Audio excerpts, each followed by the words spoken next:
Salut les fumigènes, bienvenue sur le Vapelier pour cette revue Matos qui nous emmène chez Digiflavor avec le Pharaon Mini, le petit relatif frère du grand, de l'immense, du pharaonique Pharaon.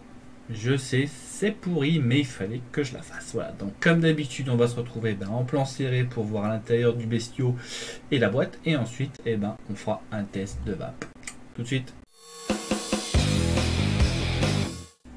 Voilà donc le plateau du Pharaon Mini. Donc comme vous le voyez, j'ai monté mon coil.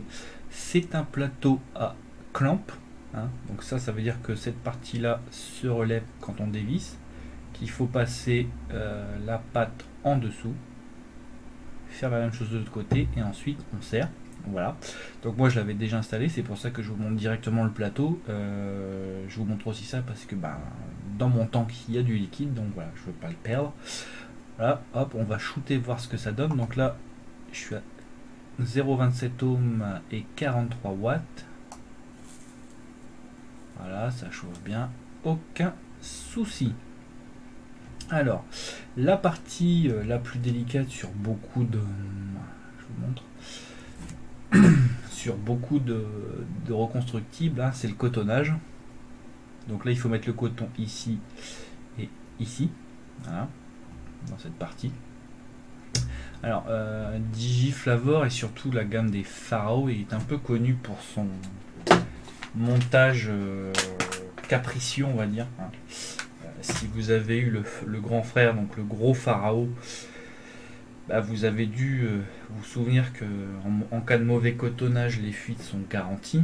Et malheureusement, le petit frère n'a pas fait exception à la règle. Il y a une difficulté. J'hésite à parler de difficulté. C'est pas une difficulté en soi, mais il faut apprivoiser la bête pour éviter tout risque de fuite. Donc là, voilà, je prépare mon coton. Hop. Je désépaissis une partie. Tac. Voilà. Donc j'ai pris que ça. Ça suffit amplement. Donc hop. Je vrille l'extrémité, passe, faut que ça soit un petit chouïa qui dépasse, voilà, faut que ça soit dur mais pas trop, voilà. Alors je vous le dis honnêtement, la première fois que je l'ai cotonné, je l'ai un petit peu raté, je laisse environ un bon centimètre, on va dire. Donc oui, comme je vous le disais, la première fois que je l'ai cotonné, je l'ai raté. Et j'ai eu du liquide qui a coulé le long des fins. Donc là, je suis désolé, je le tourne vers moi, mais c'est plus simple. Donc voilà, en fait, il faut qu'il y ait assez de coton. Voilà. Pas qu'il y en ait trop, pour éviter de faire d'assécher le coton. Voilà. Là on voit en fait le coton descend par là. Donc voilà, mais il faut pas qu'il y ait entre guillemets de trous par lequel le liquide peut remonter et donc passer par l'airflow. Je vais prendre cette pince là, ça sera plus précis. Voilà, je pense que je l'ai pas trop mal monté ce coup là. Là on fait pareil de l'autre côté. Toc. Il y a toujours un côté, ça je pense que vous l'avez remarqué si vous êtes un habitué des reconstructibles, et si vous l'êtes pas, je vous le dis, il y a toujours un côté qui est plus facile, c'est le côté qu'on n'a pas vrillé, parce que forcément il est encore aéré. Donc voilà, il est beaucoup plus facile à cotonner. Hop, je prends un peu pour faire ressortir. Je passe bien le coton. Là, je suis plutôt content du montage. Il me paraît assez bien. Les deux côtés sont bien, touchent bien les soupires. Là, il y a un petit peu.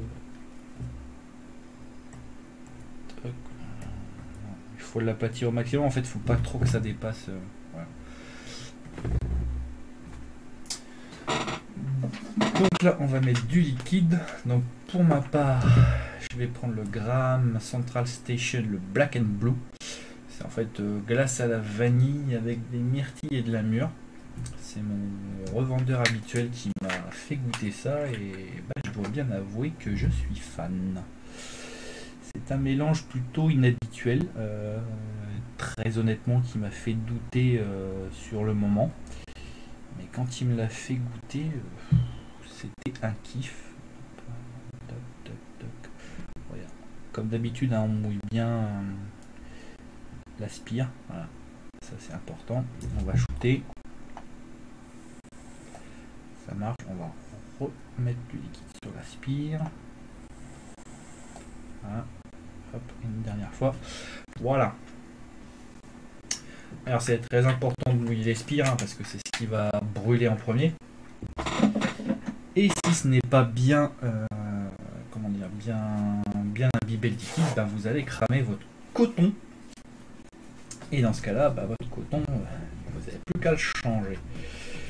Donc j'ai remarqué aussi, j'en parlerai bientôt, je ne sais pas si j'en fais une revue à part entière, mais je le signalerai, j'ai changé de coton. Hein. J'ai entre guillemets évolué. J'ai pris du cotton bacon, ça comme d'habitude, mais j'ai pris le prime cette fois. Et je dois bien admettre que depuis que je l'ai, j'ai l'impression que bah, j'y gagne quand même en durée. Voilà. Donc ça c'est plutôt appréciable. Donc là on le referme. Je suis désolé, je le referme un peu hors calme, mais bon. Donc là, voilà. Alors ce qui est important de faire avant de mettre le liquide, c'est là de fermer les arrivées de juice et de fermer les airflows. Comme ça, si vous mettez votre liquide, ça vous évite de d'en foutre partout. Parce qu'on n'est jamais à l'abri d'une catastrophe. Hop, je dézoome un peu. Voilà. Donc là, vous avez le sommet. Je vais en profiter, hop, pour nettoyer un peu le bazar. Là.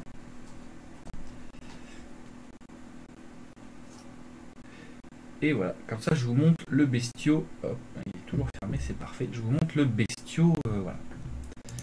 Alors le bestiau, hop, ça se voit. Voilà. Donc moi je le trouve plutôt beau. Beaucoup plus esthétique que son grand frère le Pharaon. Ça c'est clair. Il fait 37 mm de hauteur, 24 mm de largeur. Il pèse 66 grammes. Là j'ai le Pyrex. J'ai le Pyrex de 5 ml. Et voici la boîte du Pharaon. Voilà, Pharaon mini. Donc on va l'ouvrir, si je peux y arriver. C'est bon. Donc là, vous voyez, vous avez plusieurs Pyrex. Vous avez deux Pyrex de 2 ml. Là, on voit très bien que le Pyrex, il n'est pas à la taille. Ça, c'est le Pyrex de 5 ml. Et si on soulève ça, en dessous, on a voilà, le manuel. On a quelques trucs. Alors, qu'est-ce qu'on a? On a une clé, ça c'est pas mal. C'est en fait la clé qui permet de tourner, de visser. Bon, moi je l'ai pas utilisé parce que voilà, j'avais pas besoin. On a des joints d'étanchéité. On a une tournevis. On a des vis. On a un adaptateur ici. Donc ça c'est en fait pour quand vous changez de Pyrex. Voilà. Ça c'est l'adaptateur pour le Pyrex de 2 ml. Voilà. Là vous avez un autre drip type de couleur. On va voir. Là c'est la deuxième pièce qui va avec celle-ci. C'est voilà. En fait voilà, cette vis là, pardon, elle va avec ça. Ouais. On va les encoches. Attendez, hop. Voilà. Ça permet de tourner en fait quand vous dévissez l'intérieur du Pyrex, c'est quand même beaucoup plus facile. Donc si en fait je l'ai utilisé, je me rappelais plus, mais si je l'ai utilisé, ça marche plutôt bien. Et là vous avez un drip type 510, enfin d'arrivée 510, si vous n'aimez pas trop les trucs un peu brusques. Donc une boîte assez complète, assez jolie. Comme d'habitude chez Digiflavor, ils font un effort sur le design. Moi j'aime bien la gravure là, elle est un petit peu en relief, c'est agréable. L'ensemble est un petit peu en relief. On sent qu'il y a un truc. Donc moi j'aime plutôt bien. Donc voilà le Pharaon Mini. Donc là on va le remplir. Hein. Ouais, je dézoome un peu. Donc là on dévisse simplement, voilà, comme ça, le haut. Hein, il n'y a rien de bizarre. Là vous avez trois arrivées de, enfin trois ouvertures. Donc autrement dit à l'aise-blaise. Je vais remettre un peu de liquide, il n'est plus énorme. Voilà. Toc, toc, toc, toc, toc, toc, toc. Alors là, avant d'arriver, avant de tout ouvrir, bien sûr on ferme, mais ça se dit, on n'a pas besoin de le préciser, ou alors il faut sacrément être bête. Donc là ce qu'on va faire, c'est qu'on va ouvrir les arrivées de Juice. Alors je vous conseille de pas les ouvrir à fond. Surtout avec le Cotton Bacon Prime, il est assez, il a un taux d'absorption assez important, donc je vous conseille, voilà, d'ouvrir ça, mettons, voilà. Là ça se voit, ici, là ça se voit à peu près la moitié. Et là, le test ultime, on ouvre les airflows. Moi je secoue un peu pour faire venir le liquide, ça n'a pas l'air. Bon, test, j'ai bien cotonné, il n'y a aucun problème. Bon, on va se retrouver en plan large, hein, pour faire le test de vape, voir si, comparé à son grand frère par exemple, il est moins bien ou il est mieux. A tout de suite. Voilà, donc c'est pas compliqué à monter. Une fois qu'on l'a bien cotonné, normalement ça passe tout seul, ça passe nickel.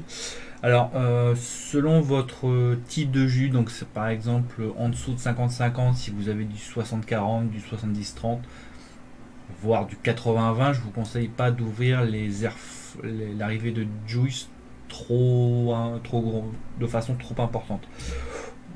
Dépassez pas la moitié, hein, parce que sinon le liquide, le coton va s'imbiber à fond et inévitablement il va couler. Au-dessus de 50-50, genre 30-70, vous pouvez le faire. Après ça, ça dépend de votre type de coton. Moi par exemple, j'ai mis du Cotton Bacon Prime. Je sais que la première fois, j'en avais pas forcément mis assez, et le coton s'est beaucoup imbibé, parce que le Cotton Prime a un taux d'absorption assez important. Donc j'ai eu des fuites au bout d'un moment, parce que le coton il était gorgé de liquide. Voilà.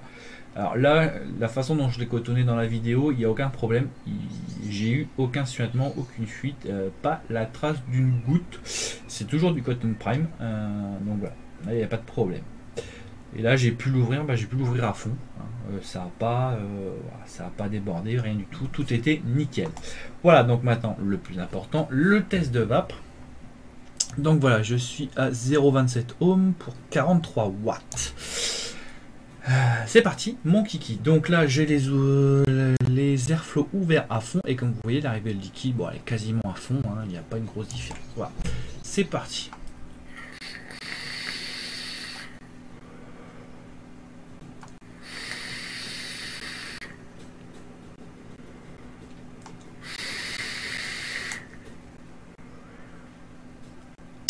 Alors, deux choses à noter. D'abord, il n'est pas si aérien que ça. On sent que ça peut chauffer assez vite. Moi, par exemple, là, sur la troisième bouffée que vous avez vue, je sentais une sorte de chaleur sous-jacente. Elle aurait pu être là, et pourtant j'ai les deux airflows ouverts à fond. Donc c'est, voilà, je dirais que c'est pas un atomiseur qui est destiné à envoyer de la patate. Moi je dirais que c'est un atomiseur qui est plutôt destiné à une vape assez tranquille.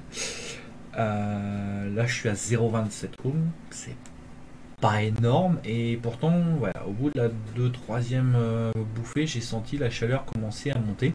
Alors c'est pas désagréable, quand je dis de la chaleur, c'est une vape un tout petit peu tiède, quoi. Mais on sent très bien que c'est pas le point fort de l'atomiseur.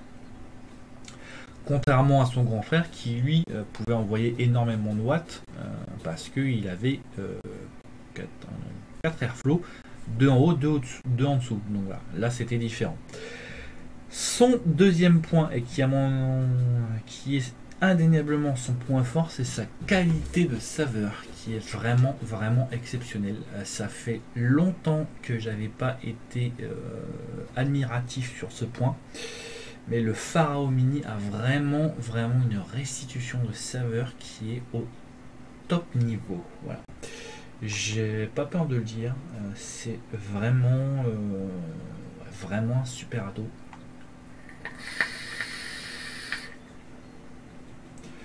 Tout est là.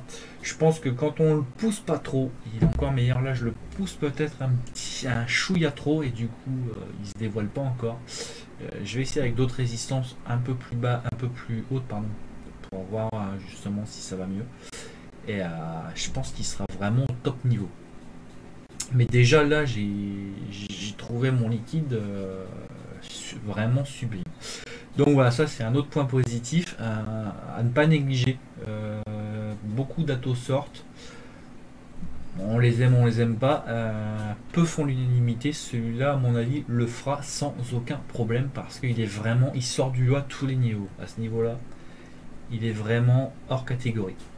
Donc voilà, je vous encourage à le tester vivement. C'est pour ça qu'il a obtenu la note de 4,7 sur le Vapelier, parce que vraiment, il les mérite tout simplement.